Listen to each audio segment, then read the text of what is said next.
ഞാൻ രക്ഷാപ്രവർത്തനത്തിന് ഇറങ്ങിയത് കേക്കച്ചനെ ചവിട്ടിക്കൂട്ടുന്നത് കണ്ടപ്പോൾ. മുൻ മുഖ്യമന്ത്രി എ.കെ. ആന്റണി അല്പസമയം മുമ്പ് KPCC ആസ്ഥാനത്ത് മാധ്യമങ്ങളെ കാണുകയുണ്ടായി.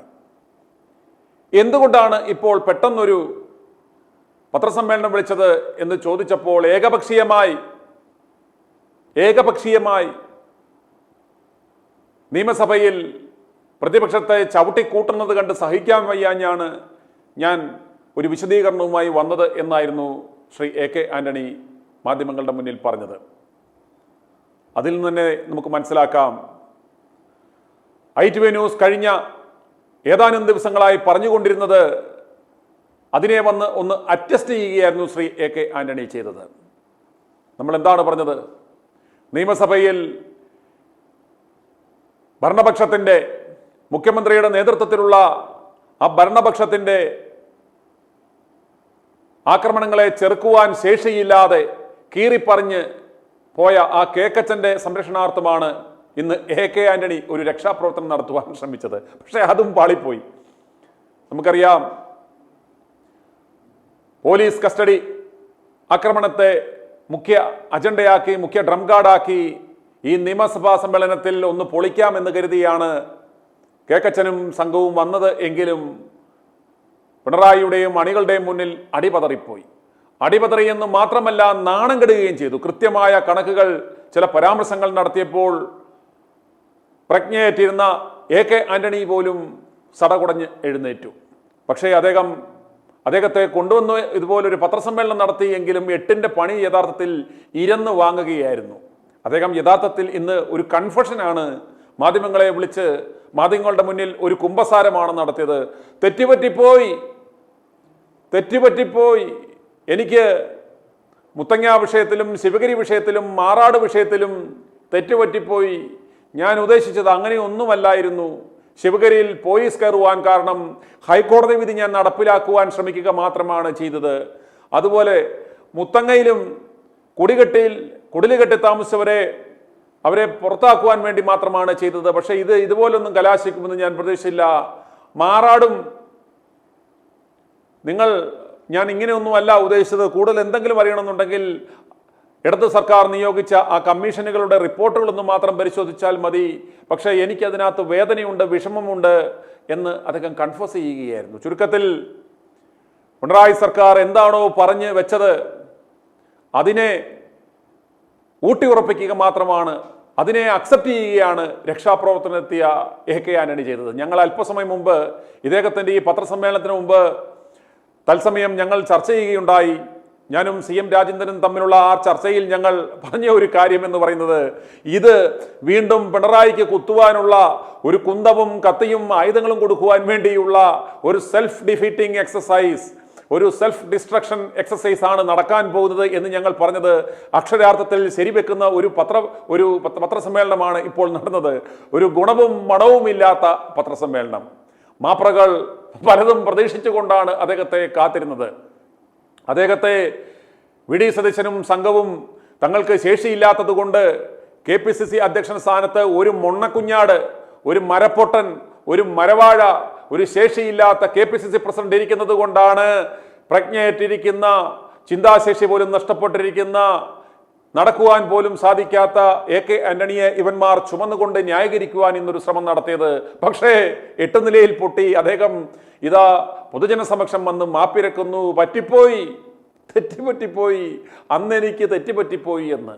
ഇത് തന്നെയല്ലേ ഇന്ന് പിണറായി വിജയനും പറഞ്ഞത്? പിണറായി വിജയൻ നിയമസഭയിൽ നിന്ന് പറഞ്ഞതാണ്, കോൺഗ്രസിന്റെ ഭരണകാലത്താണ് ഏറ്റവും വലിയ പോലീസ് നരനായാട്ട് ഇവിടെ സംഭവിച്ചത് എന്ന്. എല്ലാവരും മറന്നുകിടന്ന ആ വിഷു, ശിവഗിരി ഇഷ്യൂ, മാറാട് കലാപം, മുത്തങ്ങ വെടിവെപ്പ്, ഇത് സകലരും മറന്ന ആ വിഷയത്തെ വീണ്ടും ഇവന്മാർ ഇരന്ന് പണി വാങ്ങി. ആ വിഷയം വീണ്ടും ചർച്ചാ വിഷയമാകുന്നു. അതുപോലെ തന്നെ അതിന് കാരണക്കാരനായ മുഖ്യമന്ത്രി തന്നെ ഇന്ന് മാധ്യമങ്ങളുടെ മുന്നിൽ വന്ന് ആ പഴയ മുഖ്യമന്ത്രി പറയുന്നു, എനിക്ക് തെറ്റുപറ്റിപ്പോയി എന്ന്. ഇതിൽ പരമൊരു നാണക്കേടുണ്ടോ? രക്ഷാപ്രവർത്തനത്തിൽ കൊണ്ടുവന്ന ആ നായകൻ തന്നെ യുവമാർക്കിട്ട് കുത്താനുള്ള സകലമാന ആയുധങ്ങളും ഒന്നല്ല ഒരു 10 മാസം ആക്രമിക്കുവാനുള്ള സാധനങ്ങൾ ഇട്ടുകൊടുത്തിട്ടാണ് പോകുന്നത്. അതുമാത്രമല്ല, അദ്ദേഹം വേറൊരു കാര്യം കൂടെ പറഞ്ഞു, എനിക്ക് പലതും പറയാനുണ്ട്. ഞാൻ 21 വർഷമായി സജീവ രാഷ്ട്രീയത്തിൽ നിന്നും വിട്ടുനിൽക്കുകയാണ്, കേരള രാഷ്ട്രീയത്തിൽ നിന്നും വിട്ടുനിൽക്കുകയാണ്. എനിക്ക് ഇവിടുത്തെ കാര്യങ്ങളെക്കുറിച്ച്, ഇവന്മാരുടെ നാരത്തരങ്ങളെക്കുറിച്ച് എനിക്ക് പലതും പറയാനുണ്ട്. ഇപ്പൊ പറഞ്ഞാൽ അത് അപക്വമായി പോകും. ഇവന്മാർ നാണം കെട്ട് ഗാലറിയിലിരിക്കുമ്പോൾ അതൊരു ആത്മകഥ പോലുള്ള ഒരു കാര്യമാണ്. അതുകൊണ്ട് അതിപ്പോൾ തുറന്നു പറയാൻ ബുദ്ധിമുട്ടുണ്ട്. ഇവന്മാരെ പ്രതിരോധത്തിലാക്കും. അതുകൊണ്ട് ഇവന്മാർ നാണം കെട്ട് ഗാലറിയിലിരിക്കുന്ന ഒരു അവസരം വരും. അന്ന് ഞാൻ ജീവിച്ചിരിക്കുന്നുണ്ടെങ്കിൽ ഈ കാര്യങ്ങളെല്ലാം തുറന്നു പറയും എന്നാണ് അദ്ദേഹം പറഞ്ഞത്. ചുരുക്കം പറഞ്ഞാൽ, രക്ഷാപ്രവർത്തനത്തിന് കൊണ്ടുവന്ന AK ആന്റണി നല്ല ചിമിട്ടൻ ബോംബ് തന്നെ പൊട്ടിച്ചിട്ട് പോയി. ഒന്നോർത്ത് നോക്കി ഇവന്മാരുടെ ഗതികേട്. ആ യുവനേതാക്കൾ രാഹുൽ മാങ്കൂട്ടം, ഷാഫി പറമ്പിൽ പോലെയുള്ള മിടുക്കരായ ചെറുപ്പക്കാരന്മാരെ ഒന്ന് ഇറക്കി വിട്ടിട്ട് ഈ പന്നന്മാർ, ഈ മുതുകാളകൾ, ഈ മുതുവാഴകൾ മിണ്ടാതിരുന്നാൽ മതി. അവന്മാർ പൊളിച്ചടുക്കിയേനെയും നിയമസഭയിൽ പിണറായി വിജയനെയും സംഘത്തെയും അവന്മാർ ചവിട്ടിക്കൂട്ടിയേനെയും. എന്നാൽ ഇന്ന് കണ്ടോ, ഊച്ചാളികളായ കുറെ അഡ്രസ് ഇല്ലാത്തവന്മാരെ വെച്ച് ഈ കേക്കച്ചനും ഈ പിടിച്ചുവെപ്പുകാരൻ ഈ അരമന കിങ്ങിണിയും എല്ലാം കൂടെ ചേർന്ന് ഇതിന്റെ അവസ്ഥ കണ്ടോ. ഇവന്മാർ നിയമസഭയിൽ നാണം കെട്ടു. ഇപ്പോൾ ഒരാളിരുന്ന് ചിരിക്കുകയാണ് കൈയടിച്ച്. ആരാണ്? രാഹുൽ മാങ്കൂട്ടത്തിൽ. ഇതിന്റെ വല്ലോ കാര്യമുണ്ടായിരുന്നോ? എൻ്റെ പൊന്നു രാഹുലെ, നിയമസഭയിൽ ഇവന്മാർ ഇവന്മാരെ ചവിട്ടിക്കൂട്ടി മെതിച്ച് ഇവന്മാരെ പിച്ച് ചെയ്യുന്നത് കാണുവാൻ ആ ഗാലറിയുടെ പുറകിൽ ഇരിക്കേണ്ട ഗതികേട് നിനക്ക് വന്നില്ലല്ലോ എന്നോർക്ക് സന്തോഷിക്കാം, കൈയടിക്കാം. കാരണം ഈ നാണം കെട്ടവന്മാരെ പിണറായി സർക്കാർ നിയമസഭയിൽ ചവിട്ടിക്കൂട്ടുന്നു. ഇതാ രക്ഷാപ്രവർത്തനത്തിനായി വന്ന ഈ AK ആന്റണിയും സെൽഫ് ഗോൾ അടിച്ച് കുംഭസാരം നടത്തി കണ്ണീരോടെ തിരികെ പോയി. ഞാൻ ജീവനോടെ ഉണ്ടെങ്കിൽ ഇവന്മാർ വീണ്ടും പരാജയപ്പെട്ട് മൂന്നാമതും പിണറായി ഭരിക്കുമ്പോൾ ഞാൻ ചില കാര്യങ്ങൾ തുറന്നു പറയാമെന്നും പറഞ്ഞ് ഇദ്ദേഹം പോയി. മാപ്രകൾ ഓർത്തു രാഹുൽ വിഷയത്തിൽ എന്തെങ്കിലും കിട്ടുമെന്ന്. പക്ഷേ ഈ ചർച്ചയ്ക്ക് മുമ്പ് ഞങ്ങൾ ചില സൂചനകൾ നൽകിയിരുന്നു. AK ആന്റണി, നിങ്ങൾ ഈ വിഷയത്തിൽ എരുതിയിൽ എണ്ണയൊഴിക്കുവാൻ ഇറങ്ങിയാൽ മകന്റെ പഴ ലീലാവിലാസങ്ങളും ആ ഫാം ഹൗസിൽ നടന്ന സംഭവങ്ങൾ, ഇടികൊണ്ട കാര്യം, FIR വീഴാതെ തിരുവനന്തപുരത്തുകാരനായ ഒരു ആർമി ഓഫീസർ, മിലിറ്ററി ഇന്റലിജൻസിൽ ഉണ്ടായിരുന്ന ഒരു ആർമി ഓഫീസർ ഇവനെ ഡൽഹി പോലീസിന്റെ കയ്യിൽ നിന്നും രക്ഷിച്ച കാര്യമടക്കമുള്ള സകല കാര്യങ്ങളും വരുമെന്ന് പറഞ്ഞതുകൊണ്ടാവാം അദ്ദേഹം ഒരക്ഷരം, രാഹുൽ എന്ന് കേൾക്കുമ്പോഴേ അദ്ദേഹത്തിന്റെ മുഖത്ത് മാപ്രകൾ ചോദിച്ചപ്പോൾ ഒരു ഭയപ്പാട് നമുക്ക് കാണുവാൻ സാധിച്ചു. അദ്ദേഹം ഒരക്ഷരം മിണ്ടിയില്ല. എൻ്റെ വായിൽ നിന്ന് അങ്ങനെ ഒരു സാധനം വരത്തില്ല എന്ന് അദ്ദേഹം പറഞ്ഞ് എസ്കേപ്പ് അടിച്ചു. പല പ്രതീക്ഷയോടെയാണ് പാവം എഴുന്നേക്കാൻ വയ്യാത്ത AK ആന്റണിയെ പത്രസമ്മേളനത്തിന് കൊണ്ടുവന്നത്. വളരെ പ്രതീക്ഷയോടെയാണ് കൊണ്ടുവന്നത്. പക്ഷേ അദ്ദേഹം ഒരക്ഷരം ഈ വിഷയത്തിൽ മിണ്ടിയില്ല. അതിന് ഞങ്ങൾ അദ്ദേഹത്തെ അഭിനന്ദിക്കുന്നു. വളരെ നല്ലത്. ഇത് ഇവന്മാരുടെ ചക്കുളത്തിപ്പൂരിൻ്റെ ഭാഗമാണ്. നിങ്ങളെ വെറുതെ ഇതിനകത്ത് വലിച്ചിഴച്ച് ഈ വാർദ്ധക്യകാലത്ത് വെറുതെ മക്കളെ നാറ്റിക്കാനുള്ള, ഒന്നാമതേ മകൻ നിങ്ങളുമായിട്ട് അടിച്ചു പിരിഞ്ഞ് വെളിയിലാണ്, വീണ്ടും അവൻ നിങ്ങളെ വലിച്ചു കീറുവാനുള്ള ഒരു അവസരം ഉണ്ടാക്കാതിരുന്നതിന് വളരെ നന്ദിയുണ്ട്. പിന്നെ ഒരു കാര്യം കൂടി എടുത്തു പറയണം. പിണറായി വിജയൻ്റെ മുഖ്യമന്ത്രിയുടെ പത്രസമ്മേളനത്തിന് പോയിരിക്കുമ്പോൾ ഇവന്മാരുടെ അണ്ണാക്കിൽ നമ്മൾ തപ്പി നോക്കണം വായിൽ നാക്കുണ്ടോ എന്ന്. കാരണം പിൻ ഡ്രോപ്പ് സൈലൻസ് ആയിരിക്കും. അവിടെ ചോദ്യം ചോദിക്കുവാൻ അനുമതിയുള്ളത്, ധൈര്യമുള്ളത് കൈരളിയുടെ ഒരു പ്രവർത്തകനും ബിനാമി ചാനലിലെ 2 മാപ്രകൾക്കും മാത്രമായിരിക്കും. 3 അല്ലെങ്കിൽ 4 ചോദ്യം. അതും പിണറായി വിജയൻ സംസാരിച്ച ശേഷം മാത്രം. അതുവരെ അണ്ണാക്കിൽ വെള്ളവും ഒഴിച്ച് കുനിഞ്ഞിരിക്കുന്നവന്മാർ എന്ന് എന്തൊരാവേശമായിരുന്നു. ആ പ്രായമുള്ള AK ആന്റണിയന്മാർ വലിച്ചു കീറിയില്ലെന്നേ ഉള്ളൂ. എല്ലാവന്മാരും ജിൽ നിന്ന് കാളം പൂളം ചോദ്യങ്ങൾ വാരി വിതറി. ആ പാവമാകെ പേടിച്ച് ആകെ പരിഭ്രാന്തനായി. അദ്ദേഹം ഓർത്തു, ഒരു മുൻ ഡിഫൻസ് മിനിസ്റ്റർ, മുൻ മുഖ്യമന്ത്രി എന്ന നിലയ്ക്ക് തനിക്ക് വലിയ പരിഗണനയൊക്കെ ഉമ്മാര് തരുമെന്ന് പറഞ്ഞു. പ്രായത്തെയോ പദവിയോ മാനിക്കാതെ മാപ്രാക്കൂട്ടം അദ്ദേഹത്തെ ചന്നം ഭിന്നം വലിച്ചു കീറുന്ന കാഴ്ചയാണ് നമുക്ക് ആ പത്രസമ്മേളനത്തിൽ കാണുവാൻ സാധിച്ചത്. അദ്ദേഹത്തിന് ഒന്നും പറയുവാൻ സാധിച്ചില്ല. ഇവന്മാർ പ്രതീക്ഷിച്ചതൊന്നും അദ്ദേഹം പറഞ്ഞുമില്ല. വളരെയേറെ പ്രതീക്ഷയോടെയാണ് എല്ലാവരും എന്തെങ്കിലും ഇന്ന് കിട്ടുമെന്നത് പ്രതീക്ഷിച്ചത്. പക്ഷേ നേരെ വിപരീതമായി KPCC ആസ്ഥാനത്ത് ഇദ്ദേഹത്തെ ചുമന്നുകൊണ്ട് വന്നവന്മാർ അവസാനം ചങ്കത്തടിയും നിലവിളിയുമാണിപ്പോൾ KCC ആസ്ഥാനത്ത്. നാളെ നിയമസഭയിൽ പ്രതിപക്ഷത്തെ ഭരണപക്ഷം വലിച്ചു കീറും. ഇവന്മാരെല്ലാം പ്രതിരോധത്തിലായി. എന്തു പറയും? മുൻ മുഖ്യമന്ത്രി തന്നെ പറയുന്നു തെറ്റുപറ്റിപ്പോയി, മാറാട് വിഷയത്തിൽ എനിക്ക് തെറ്റുപറ്റിപ്പോയി, മുത്തങ്ങ വിഷയത്തിൽ എനിക്ക് തെറ്റുപറ്റിപ്പോയി, ശിവഗിരിയിൽ പോലീസ് കയറി അതിക്രമം കാണിച്ചതിൽ എനിക്ക് വിഷമമുണ്ട്, അത് തെറ്റുപറ്റിപ്പോയി എന്ന്. ഇത് തന്നെയല്ലേ അവർ അത് പറഞ്ഞത്? പിണറായി വിജയൻ പറഞ്ഞത് മുൻ മുഖ്യമന്ത്രി വന്ന് അത് ശരിവെച്ചു. അക്ഷരാർത്ഥത്തിൽ ഇവന്മാർ പ്രതിരോധത്തിലായി. എന്തിനു വേണ്ടി കൊണ്ടുവന്നോ ഞങ്ങൾ ഉദ്ദേശിച്ചതുപോലെ AK ആന്റണി വന്ന് ഇടതുപക്ഷത്തിന് കുത്തുവാനുള്ള ധാരാളം ആയുധങ്ങൾ നൽകി തിരികെ പോയി. AK ആന്റണിയുടെ ആ പത്രസമ്മേളനം നമുക്കിപ്പോൾ കാണാം. അല്പസമയം മുമ്പ് KPCC ആസ്ഥാനത്ത് അദ്ദേഹം മാധ്യമപ്രവർത്തകരെ കണ്ട് പങ്കുവച്ച ആ വിവരങ്ങൾ നമുക്കിപ്പോൾ കാണാം. ഇങ്ങനെയൊരു കൂടിക്കാഴ്ച ഞാൻ ഇപ്പോൾ ഉണ്ടാകുന്ന പ്രതീക്ഷിച്ചല്ല.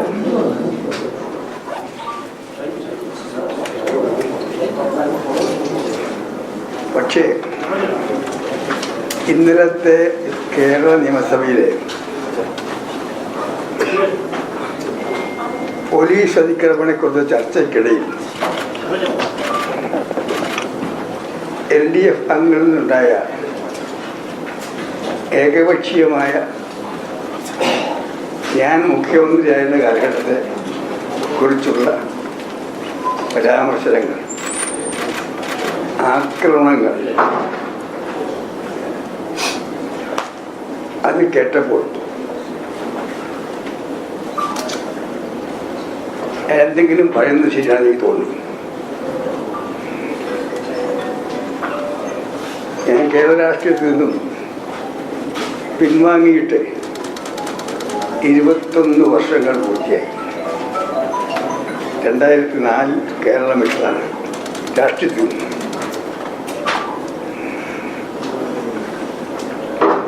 അതിനുശേഷം എന്നെക്കുറിച്ചും എൻ്റെ രാഷ്ട്രീയ പ്രവർത്തനത്തെക്കുറിച്ചും മുഖ്യമന്ത്രിയായി പ്രവർത്തിച്ച കാലഘട്ടത്തെക്കുറിച്ചും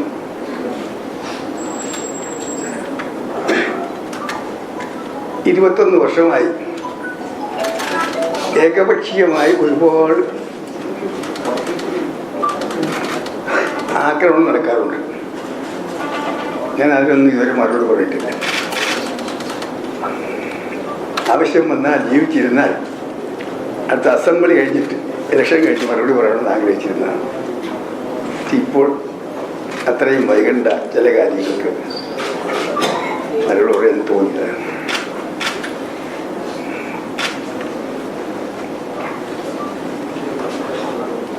കഴിഞ്ഞ 21 വർഷമായി LDF എൻ്റെ ഭരണകാലത്തെക്കുറിച്ച് പ്രധാനമായി ഉന്നയിക്കുന്ന 2 കാര്യങ്ങൾ ഇന്നലെയും അവർ ശക്തമായി ആവർത്തിച്ചു.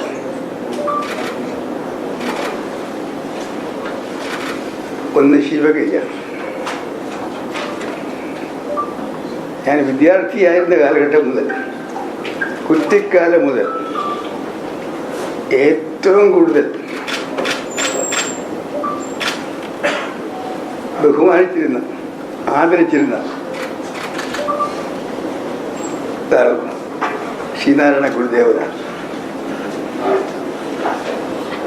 ചേർത്തല ഹൈസ്കൂളിൽ പഠിക്കുമ്പോൾ 2 പ്രാവശ്യം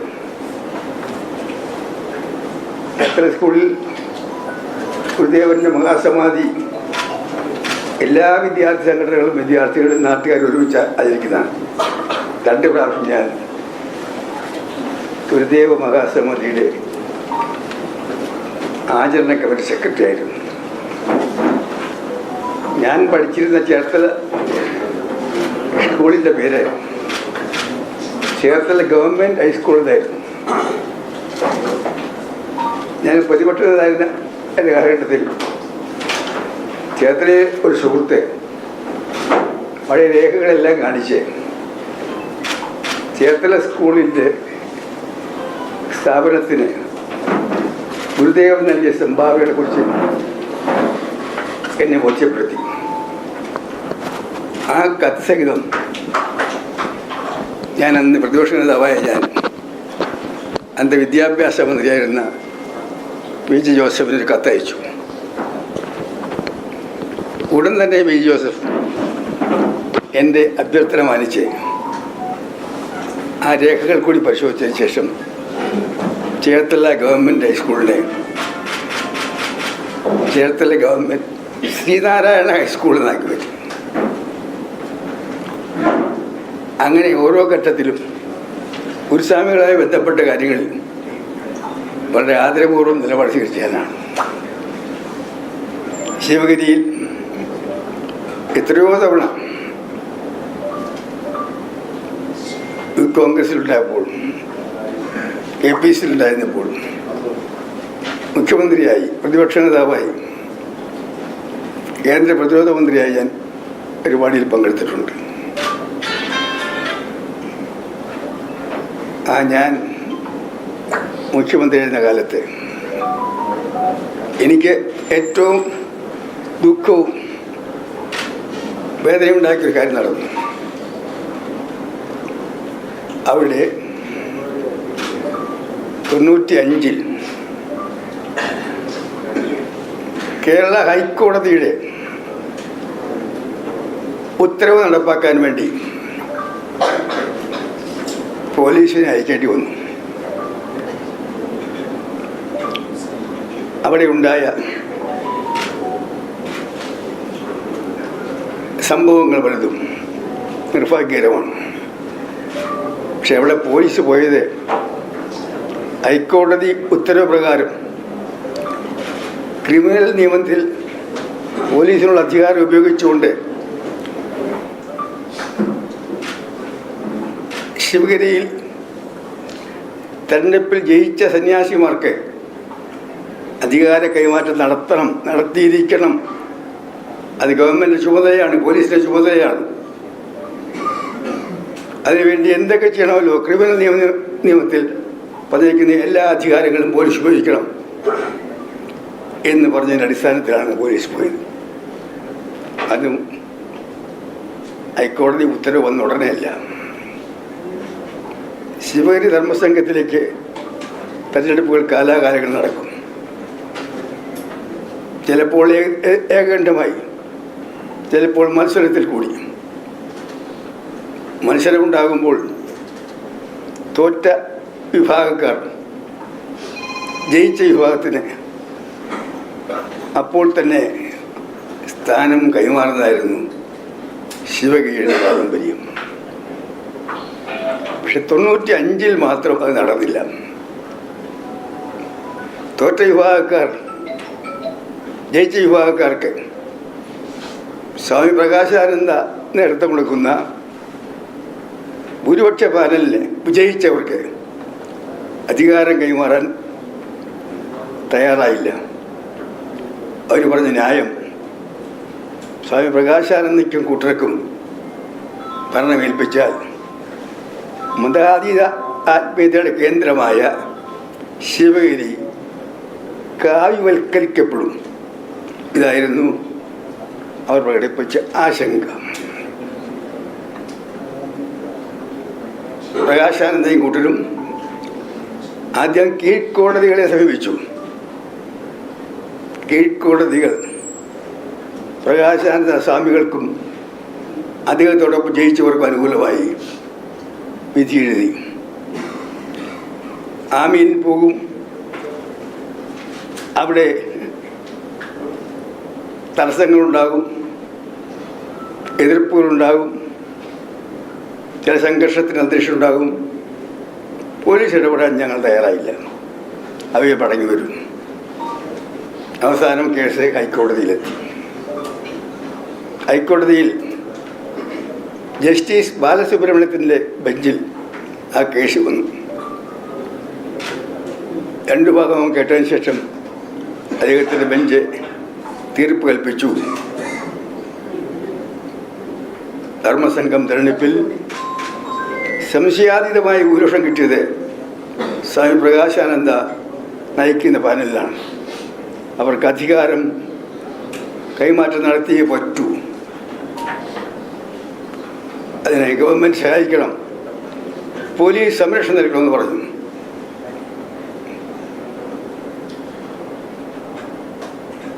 ആമീനുമായി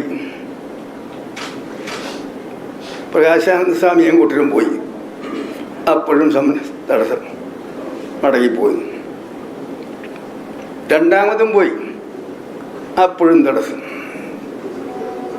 മൂന്നാമത്തെ പ്രാവശ്യം ഹൈക്കോടതി ജഡ്ജി ജസ്റ്റിസ് ബാലസുബ്രഹ്മണ്യം പറഞ്ഞു, ഇന്ത്യയിലെ ക്രിമിനൽ നിയമത്തിൽ പോലീസിനുള്ള അധികാരങ്ങളെല്ലാം ഉപയോഗിച്ചുകൊണ്ട് എന്ത് പ്രത്യാഘാതം ഉണ്ടായാലും പ്രകാശാനന്ദ സ്വാമികൾക്ക് അധികാരം കൈമാറണം. അതിന് പോലീസിൻ്റെ അധികാരങ്ങളെല്ലാം ഉപയോഗിക്കണം, ഇല്ലെങ്കിൽ കണ്ടംപ്റ്റ് ഓഫ് കോർട്ട് എടുക്കുമെന്ന് പറഞ്ഞു. അങ്ങനെ കീഴ്ക്കോടതി വിധി ഉണ്ടായി.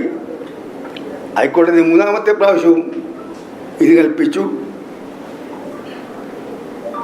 എല്ലാ അധികാരവും ഉപയോഗിച്ചുകൊണ്ട് ഇത് നടപ്പാക്കണമെന്ന് പറഞ്ഞു, ഇല്ലെങ്കിൽ കണ്ടംപ്റ്റ് ഓഫ് കോർട്ട് ഉണ്ടാകുമെന്ന് പറഞ്ഞു. ഇതിനിടയ്ക്ക് ഒരുപാട് കൂടിയാലോചനകൾ 3-4 മാസത്തിൽ നടന്നു, എതിർക്കുന്നവരെ പിന്തിരിപ്പിക്കാൻ വേണ്ടി, കാര്യങ്ങൾ ബോധ്യപ്പെടുത്താൻ വേണ്ടി. അവർ പിന്മാറാൻ തയ്യാറാകുന്നില്ല. മൂന്നാമത്തെ വിധി കഴിഞ്ഞും കുറേ ദിവസം ഞങ്ങൾ കാത്തിരുന്നു, ഏതാനും ആഴ്ച കൂടി. അതിനുശേഷമാണ് നിയമവിദഗ്ധന്മാരുമായിട്ട് എല്ലാം ആലോചിച്ച് ഇനി താമസിച്ചാൽ സർക്കാർ ഉദ്യോഗസ്ഥന്മാർ ബലിയാടാകും, ഗവൺമെൻറ് പ്രതിക്കൂട്ടിലാകും. അങ്ങനെയാണ് നവംബർ മാസത്തിൽ അവിടെ ആമീനുമായി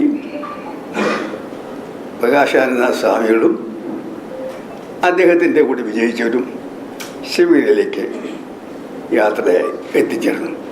കൂടെ പോലീസും ഉണ്ടായിരുന്നു. അപ്പോഴും തടസ്സം വന്നു. അവിടെ ഓടിക്കൂടിയവർ പലതരക്കാരാണ്. ഹൈക്കോടതിയുടെ ഉത്തരവ് നടപ്പാക്കാനാണ് ശ്രമിച്ചത്. ഇന്ത്യൻ ശിക്ഷാ നിയമത്തിൽ പോലീസിനുള്ള അധികാരം ഉപയോഗിച്ചുകൊണ്ട് അവിടെ ഇലക്ഷൻ ജയിച്ച പ്രകാശാനന്ദ സ്വാമികൾക്കും കൂട്ടർക്കും അധികാരം കൈമാറണമെന്നുള്ള ജഡ്ജ്മെൻറ്റിന് എനിക്കറിയാം, ഞാൻ നിശ്ചയിക്കുന്നില്ലല്ലോ. അന്നത്തെ SNDP യോഗം ജനറൽ സെക്രട്ടറി ഗോപിനാഥന്റെ ഒരു ആത്മകഥ ഈ അടുത്ത ദിവസം പുറത്തിറങ്ങി. അതിൽ അദ്ദേഹം പറഞ്ഞിരിക്കുന്നത് SNDP യോഗത്തിന് അന്ന് മുഖ്യമന്ത്രിയായിരുന്ന കാലത്ത് ഇത്തരം ഒരു പോലീസ് ആക്ഷൻ ഉണ്ടാകില്ല എന്ന് ഉറപ്പ് നൽകി അങ്ങയുടെ നടപടി വഞ്ചനാപരമെന്നാണ്. ഞാൻ അത്തരം വിവാദങ്ങളിലേക്കൊന്നും കിടക്കാൻ പോകുന്നില്ല. അതിന് മറുപടി ഇല്ല, അറിയില്ല. ഞാൻ പറഞ്ഞത് മൊത്തത്തിലുള്ള കാര്യങ്ങൾക്കാണ്. മൊത്തത്തിൽ ഇന്നലെ LDFന്റെ മെമ്പർമാർ അസംബ്ലി ഉൾപ്പെടെ 21 വർഷമായി കേരളത്തിൽ അന്നത്തെ ആക്ഷനെക്കുറിച്ച് നടക്കുന്ന പ്രചരണങ്ങൾക്ക് മറുപടിയാണ് ഞാൻ പറഞ്ഞത്. അതാ പറഞ്ഞത്. ഞാൻ പറഞ്ഞ വസ്തുക്കൾ തെറ്റാണെന്ന് എങ്കിൽ പറയട്ടെ ആരെങ്കിലും.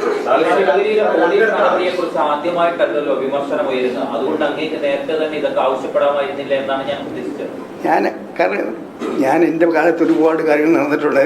ഞാനൊന്ന് മറുപടി പറയാറുള്ളൂ. ഞാൻ അവസാനം എന്നോട് ഒരുപാട് ആത്മകഥ പറഞ്ഞ മരിച്ചില്ലെങ്കിൽ അടുത്ത അസംബ്ലി ഇലക്ഷന് ശേഷം ചില കാര്യങ്ങളൊക്കെ പറയാൻ ആലോചിച്ചതാണ്.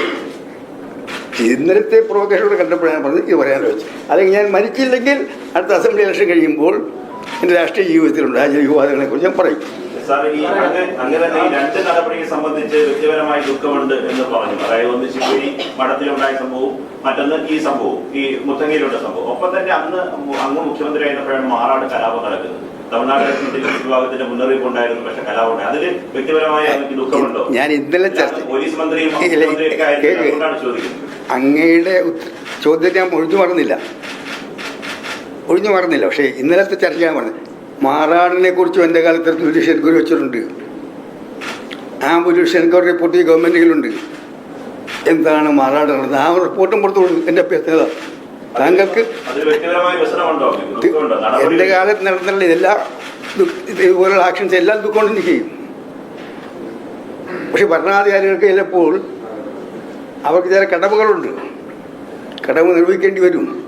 അധികാരത്തിലിരിക്കുമ്പോൾ പലപ്പോഴും ഇതുപോലെ സംഭവങ്ങൾ ഉണ്ടാകും. ഇപ്പോഴത്തെ ഗവൺമെൻറ് തന്നെ ഇപ്പോൾ അയ്യപ്പ സംഘം നടക്കാൻ പോകില്ലേ, പമ്പ മുതൽ മരക്കൂട്ടം വരെ വനിതകളെ കൊണ്ടുപോയി നടത്തിയ ആൾക്കാരല്ലേ. ഞാൻ അതിലേക്കൊന്നും കിടക്കാൻ ആഗ്രഹിക്കുന്നില്ല, അത്രയും വിഭാഗങ്ങളിലേക്ക് പോകട്ടെ. ഈ സഭയില് ഈ പറഞ്ഞ ആഭ്യന്തരവുമായി ബന്ധപ്പെട്ട പല കാര്യങ്ങളും ചർച്ച ചെയ്തു. ഒന്ന് അടിയന്തരാവസ്ഥ കാലമാണ്.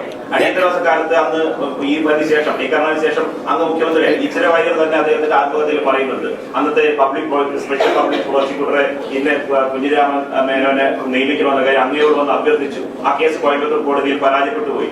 അതിൽ അന്ന് ഇപ്പോഴും ആരോപണ മുനയിലാണ്. അദ്ദേഹത്തിന്റെ ആത്മകഥയിൽ എഴുതി ആറാട് മുത്തങ്ങ മാത്രമല്ല സാർ, ആഭ്യന്തര വകുപ്പ് സമാനമായ നിരവധി ആരോപണങ്ങളുണ്ട്. ഇന്ന് ഞാൻ പറയാം, എന്നെ പ്രോക്ക് ചെയ്യുന്ന സുഹൃത്തെ താങ്കളുടെ രാഷ്ട്രീയ ആവശ്യമായിരിക്കും. i2i News, an eye for truth. i2i News subscribe ചെയ്തിട്ടില്ലാത്തവർ ഇപ്പോൾ തന്നെ സബ്സ്ക്രൈബ് ചെയ്യുക. നോട്ടിഫിക്കേഷൻ ലഭിക്കുവാൻ ബെൽ ബട്ടണും അമർത്തുക.